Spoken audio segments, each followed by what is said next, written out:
Salam damai sejahtera di dalam nama Tuhan Yesus Kristus.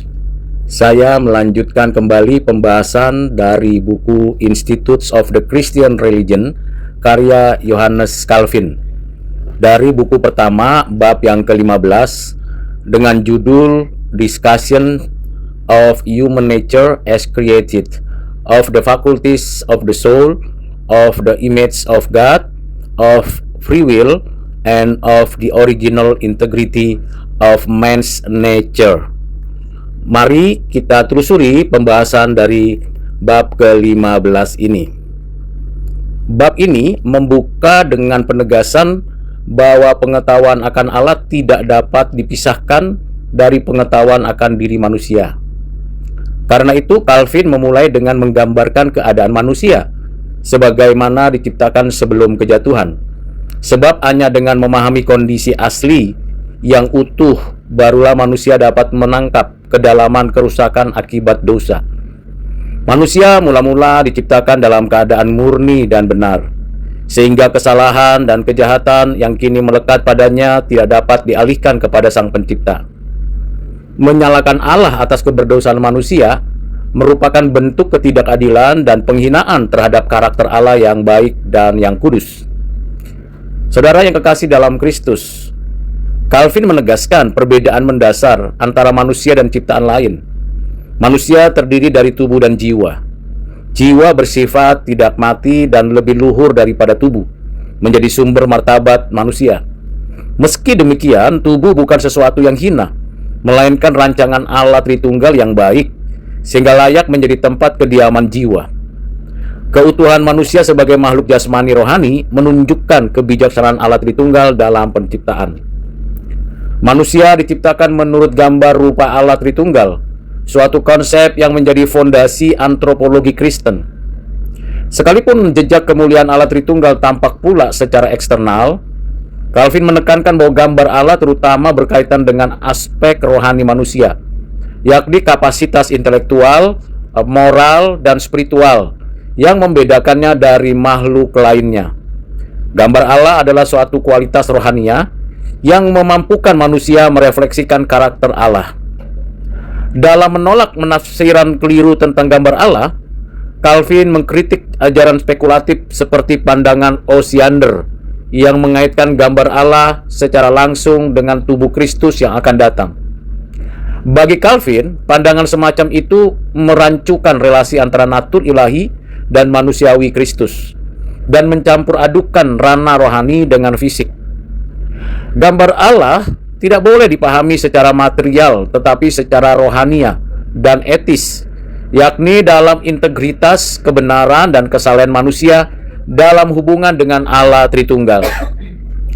Gambar Allah terwujud dalam integritas asli manusia, meliputi kebenaran, hikmat, kesucian, dan kemampuan untuk hidup dalam persekutuan sempurna dengan Sang Pencipta. Manusia pada awalnya memiliki orientasi moral yang benar dan diarahkan kepada kebaikan. Relasi harmonis antara akal budi, kehendak, dan afeksi merupakan ciri sentral dari keadaan manusia sebelum jatuh dalam dosa.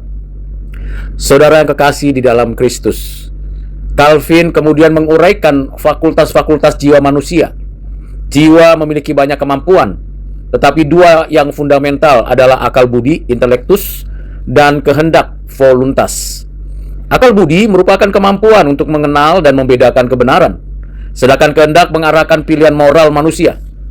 Kedua fakultas ini diciptakan selaras satu sama lain, bekerja harmonis sesuai dengan kehendak Allah Tritunggal. Selanjutnya, saudara, dijelaskan bahwa akal budi manusia pada mulanya dipenuhi terang hikmat dan pengetahuan akan Allah. Pengetahuan ini bukan hanya intelektual tetapi relasional teologis. Manusia mengenal Allah dalam kebenaran dan mengalami persekutuan dengannya. Pengetahuan tersebut tidak terbatas pada kemampuan rasional tetapi bersifat spiritual, menuntun manusia kepada penyembahan dan ketaatan kepada Allah Tritunggal. Selanjutnya, kita mengerti bahwa kehendak manusia juga diciptakan bebas dalam pengertian sejati, yakni bebas untuk melakukan kebaikan dan memilih kesetiaan kepada Allah. Kebebasan ini bukan netralitas moral, melainkan kesanggupan dan kecenderungan untuk mengasihi Allah dan menaati kehendak-Nya. Kebebasan manusia bersifat positif, terarah kepada kebenaran dan kebaikan. Saudara yang kekasih dalam Kristus, Calvin juga menyoroti kondisi manusia di Taman Eden sebagai manifestasi relasi sempurna antara manusia dan Allah. Keberadaan manusia di sana memperlihatkan keseimbangan antara dimensi spiritual, moral, dan sosial, dan jasmani hidup manusia. Semua aspek eksistensi manusia diperintah oleh Allah Tritunggal dan terjalin dalam harmoni yang mencerminkan maksud penciptaan. Setelah kejatuhan ke dalam dosa, gambar Allah dalam diri manusia tidak dihapus total, tetapi rusak berat. Sisa-sisa gambar itu masih ada, namun redup dan hampir tidak dapat dikenali karena korupsi moral dan spiritual. Manusia kehilangan integritas aslinya, sehingga akal budi menjadi gelap, kehendak menjadi bengkok, dan afeksi menjadi tidak teratur. Rusaknya harmoni batinia ini menjelaskan ketidakmampuan manusia menyelaraskan hidupnya dengan kehendak Allah. Selanjutnya juga, Calvin menegaskan bahwa manusia tidak dapat memulihkan gambar Allah melalui kemampuan atau usaha dirinya sendiri, karena kerusakannya bersifat mendalam dan menyeluruh. Pemulihan hanya dapat terjadi melalui karya penebusan Kristus dan pembaharuan oleh Roh Kudus. Pemulihan gambar Allah berarti dipulihkan ke dalam keserupaan dengan Kristus sebagai gambar Allah yang sempurna. Saudara yang kasih di dalam Kristus, bab 15 ini membangun dasar pemahaman yang penting. Manusia diciptakan dalam kemuliaan dan integritas, tetapi telah kehilangan kemampuan tersebut karena dosa, dan hanya melalui anugerah Kristus gambar Allah dapat dipulihkan. Antropologi Kristiani menurut John Calvin tidak pesimistis tanpa harapan, tetapi realis dengan orientasi eskatologis. Kemuliaan ilahi dalam diri manusia akan dipulihkan melalui karya penebusan. Akhirnya kita ingin mengetahui dan memahami implikasi teologis dan implementasinya atau penerapannya. Implikasi teologis dari pemikiran pada bab yang ke-15 pada buku yang pertama ini pada konteks masa kini ialah bahwa martabat manusia berakar pada gambar Allah yang tetap melekat sekalipun telah rusak akibat dosa.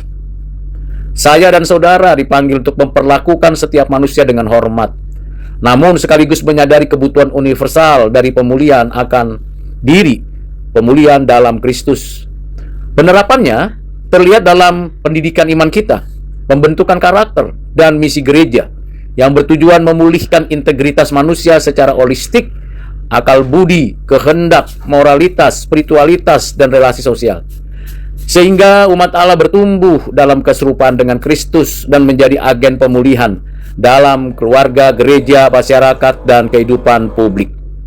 Kiranya dengan pembelajaran dan pembahasan dari bab 15 buku yang pertama memberikan kepada saya dan saudara pengenalan akan diri sendiri dan semakin mengenal Allah Tritunggal. Tuhan memberkati kita sekalian. Amin.